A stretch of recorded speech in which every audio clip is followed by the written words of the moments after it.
नमस्कार। आप सभी का हार्दिक स्वागत एवं अभिनंदन। प्रिय विद्यार्थियों, आचार्य शुक्ल जी के दृष्टिकोण में जो प्रसिद्ध कवि उनकी श्रृंखला उक्त चैनल के माध्यम से प्रारंभ की गई थी और इसी क्रम में अमीर खुसरो जो खड़ी बोली हिंदी के प्रथम कवि कहे जाते हैं, उनके संदर्भ में आज हम आचार्य शुक्ल जी के दृष्टिकोण का अध्ययन करेंगे। तो प्रिय विद्यार्थियों, डॉक्टर बच्चन सिंह इनके संदर्भ में जो इनकी जो समय सीमा है, इनका जो जीवन काल है वो 1253 से लेकर 1325 ईस्वी निर्धारित करते हैं। अब आचार्य शुक्ल जी क्या करते हैं? आचार्य शुक्ल जी कहते हैं कि पृथ्वीराज की मृत्यु के 90 वर्ष के पश्चात खुसरो ने संवत 1340 के इर्द गिर्द अपना रचना कार्य है, जो रचना कर्म है, वो प्रारंभ किया था। आप समझे विद्यार्थियों कि पृथ्वीराज की मृत्यु के 90 वर्ष के उपरांत अर्थात संवत 1340 के इर्द गिर्द इन्होंने अपना रचना कर्म है वो प्रारंभ किया था। और इनके संदर्भ में आचार्य शुक्ल जी कहते हैं गयासुद्दीन बलबन से लेकर अलाउद्दीन खिलजी से लेकर कुतुबुद्दीन मुबारक शाह तक लेकर अनेक पठानों के जमानों को इन्होंने देखा था, अर्थात इनके समय सीमा पर इन्होंने कार्य किया था।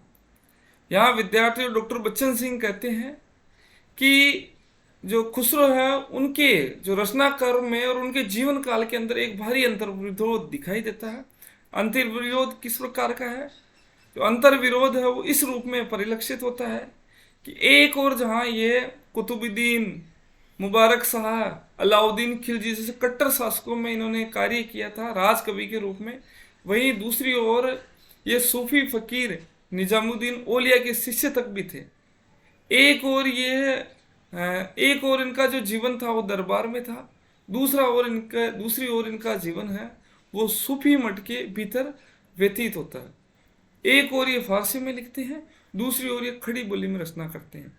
एक और ये धर्मांध जो कट्टर है अलाउद्दीन खिलजी, उनकी धर्मांधता और कट्टरता की प्रशंसा करते हैं, वहीं दूसरी ओर एक सूफी नज़्मे के माध्यम से वो अलाउद्दीन खिलजी के सुल्तान बनने पर उन पर तंज भी कसते हैं।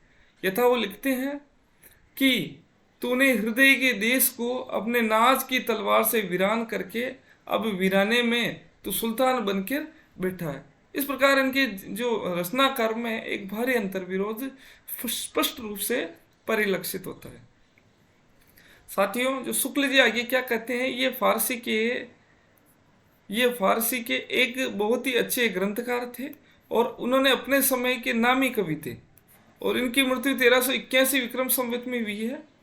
अब ये फारसी के सबसे अच्छे ग्रंथकार थे। ये अपने आप को डॉक्टर बच्चन सिंह में लिखते हैं। डॉक्टर बच्चन सिंह कहते हैं कि ये अपने आप को तात्कालिक समय के भारत और ईरान के मध्य जो सबसे प्रसिद्ध कवि थे जामी, उनके समकक्ष स्वयं को मानते थे और ये कहते थे कि मैं उनके तुलनात्मक दृष्टिकोण में उनके समकक्ष ठहरता हूँ।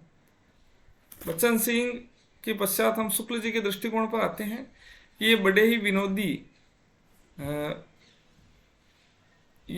विनोदी और मिलनसार और सहृदयी व्यक्तित्व थे और जनता में सभी प्रकार से पूरा योग देना चाहते थे। इसके लिए इन्होंने दो प्रकार की, एक तो पहेलियाँ और इनकी मुकरिया बहुत प्रसिद्ध है, जिनमें उक्ति वैचित्र्य का प्राधान्य है और साथ में रसीले दोहे भी इन्होंने कहे हैं।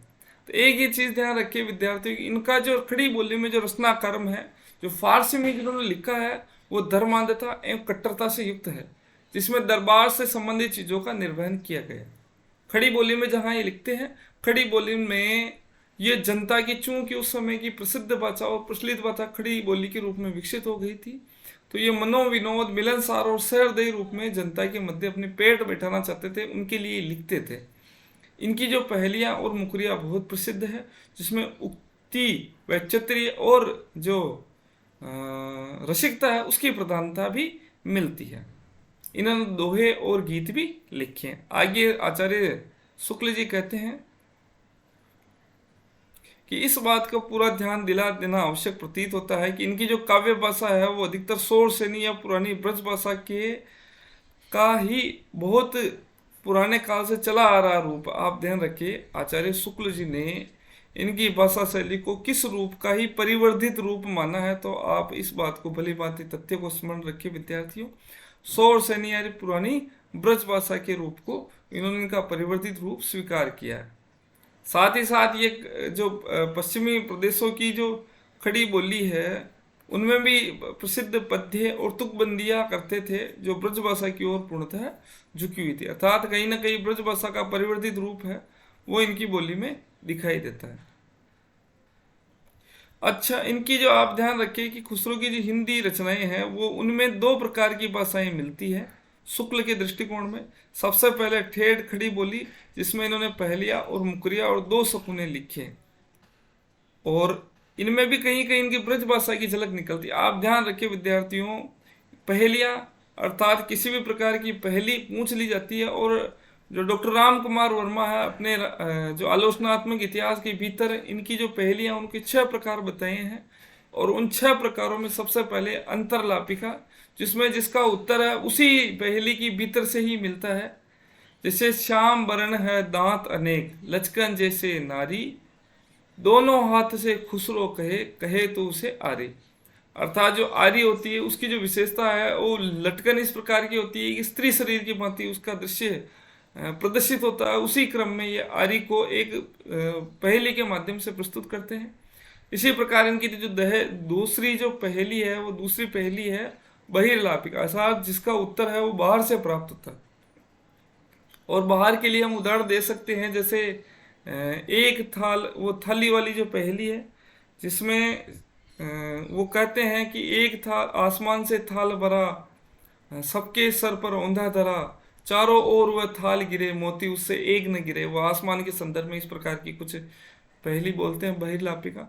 तीसरी है साथियों मुकरी, और मुकरी में जो अपने विषय को जब कह के और पुनः मुकर जाना, मीठे लाखे वाक्य बोल हे सकी साजन ना सकी डोल। अर्थात वो पहले कह देती है साजन के लिए मीठा बोल और फिर उससे मुकर भी जाती है। इसी प्रकार दो सकुने अर्थात दो प्रकार के प्रश्न पूछे जाते हैं और उसका जो उत्तर है वो श्लेष के माध्यम से अर्थात एक ही उत्तर प्रदान किया जाता है। जैसे कि घोड़ा अड़ा क्यों, पान सड़ा क्यों, क्योंकि फेरा नहीं था। जो इसका एक ही उत्तर है फेरा नहीं था। इस प्रकार 4 हो गया। 5वां है साथियों, इसमें एक ही प्रकार का उत्तर मिलता है जिसमें मुझे याद आ रहा है गेहूं और आदमी में क्या विशेषता है, तो दोनों की एक ही विशेषता है कि दोनों में बाल होते हैं। इस प्रकार की इनकी पहेली है। एक और पहेली है डकोसला, डकोसले में वो मतलब बड़ी बेतरतीब शब्दावली का प्रयोग किया जाता है। जैसे पीपल पकी पकौड़ियाँ, झटझट रहे हैं बेर, सर पर गिरे धड़ाम से वारे तेरी मिठास। अर्थात पीपल पर पकौड़ियाँ लगी हुई है और फिर गिर रहे हैं तो बेर हो जाते हैं, और जब गिर गए हैं तो चोट लगने के बजाय मिठास उत्पन्न हो रही है। इस प्रकार इनकी शब्दावली में ये मनोरंजन प्रिय था। अर्थात इनकी जो सबसे बड़ी विशेषता हम देख सकते हैं अमीर खुसरो की, वो मनोरंजन में सर्वाधिक अपना योग प्रस्तुत करना चाहते हैं। आचार्य शुक्ल जी इनके पास एक दृष्टिकोण पर विचार करते हुए कहते हैं कि इनके गीतों और दोहों की जो भाषा है वो ब्रज भाषा की मुख्य काव्य भाषा है। आगे है विद्यार्थियों, इनकी ब्रज भाषा को देखकर जो एक प्रसिद्ध आजाद जो प्रोफेसर है उनको भ्रम हुआ था कि कहीं ब्रज भाषा से ही जो खड़ी बोली है उसका निर्माण तो नहीं हुआ। इस प्रकार ये कहते। एक यहाँ एक प्रसंग ये भी याद आया है विद्यार्थियों कि इन्होंने खालिक बारी नामे एक प्रसिद्ध पुस्तक लिखी थी और वो हिंदी और फारसी अरबी शब्दों का शब्दकोश के रूप में प्रसिद्ध है। उससे 2 फायदे हुए। एक तो भाषा है वो भाषा की जनता के निकट आ गई, और दूसरा है उसमें जो पर्यायवाची इस प्रकार दे रखे हैं, इससे क्या हुआ कि अरबी फारसी जो हिंदी के निकट आई, और उसमें जो उर्दू भाषा है उर्दू जो नज्म है उसका आविष्कार हुआ। तो इस प्रकार उर्दू के आविष्कारक के रूप में या खोजकर्ता के रूप में या निर्माणकर्ता के रूप में भी अमीर खुसरो वो प्रसिद्ध कहे जाते हैं या माने जाते हैं। खुसरो की जो पहेलियां हैं उस पहेलियों के संदर्भ में है कि इनकी पहेलियां हैं उसमें खूब सारे प्रक्षिप्त जोड़े गए हैं, इसमें कोई संदेह नहीं है। जैसे हुक्के वाली पहेली के संदर्भ में कहते हैं कि इसमें भी काफ़ी ज़्यादा पीछे से जुड़ी हुई, क्योंकि हुक्का जो इनके समय वो प्रसिद्ध नहीं था, वो बाद में प्रसिद्ध हुआ और पहले ही हुक्के के संदर्भ में पहली आ गई। इस प्रकार हम देख सकते हैं। दूसरा विद्यार्थी ये शुक्ल जी है वो खुसरो और जो कबीर है उनके मध्य तुलनात्मक अध्ययन करते हुए कहते हैं कि उनकी जो प्रसिद्ध हस्तलिखी जो प्रति मिली है उसमें इनकी भाषा है वो पंजाबी के साथ में राजस्थान मिश्रित मिलती है। इससे एक ये धारणा प्रखर होती है कि इनकी जो स्वाभाविक भाषा है वो स्वाभाविक भाषा उस समय उस रूप में आ गई थी जिस रूप में खुसरो लिखते हैं। अर्थात जो उस समय की जो स्वाभाविक भाषा है वो इस रूप में घिस गई थी कि जैसे जनता बोलती उसी रूप में खुसरो लिख देते हैं।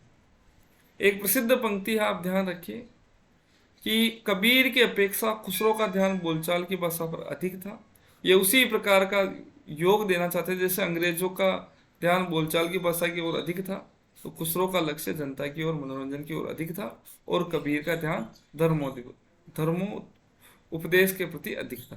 तो आप इस चीज का ध्यान रखिए कि कबीर का ध्यान खुसरो की अपेक्षा बोलचाल पर अधिक था। ये पंक्ति पूछी जा सकती है किसके द्वारा लिखी था, तो आप ध्यान रखिए कि ये आचार्य शुक्ल जी लिखते हैं। इनके कुछ प्रसिद्ध जो पहेलियां दोहे लिखे हुए हैं, एक थाल मोती से भरा सबके सर पर औंधा धरा, इसके संदर्भ में मैंने बता ही दिया आपको। और इसी प्रकार एक नार ने अचरज किया, सांप मार पिंजरे में धरा, जो जो सांप ताल को खावे, सूखे ताल सांप मर जाए, दिया और बाती।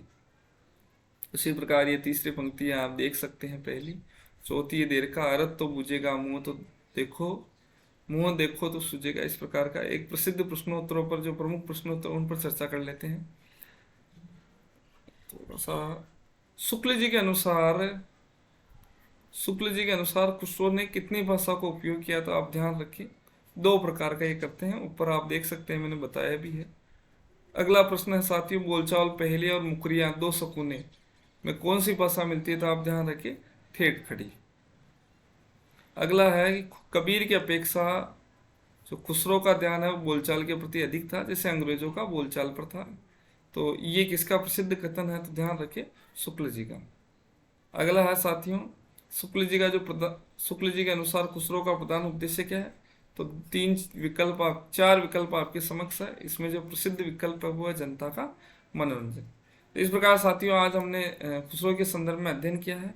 इसी प्रकार आगे की श्रृंखला के संदर्भ में अध्ययन करने के लिए मुझसे जुड़े रहे। नमस्कार।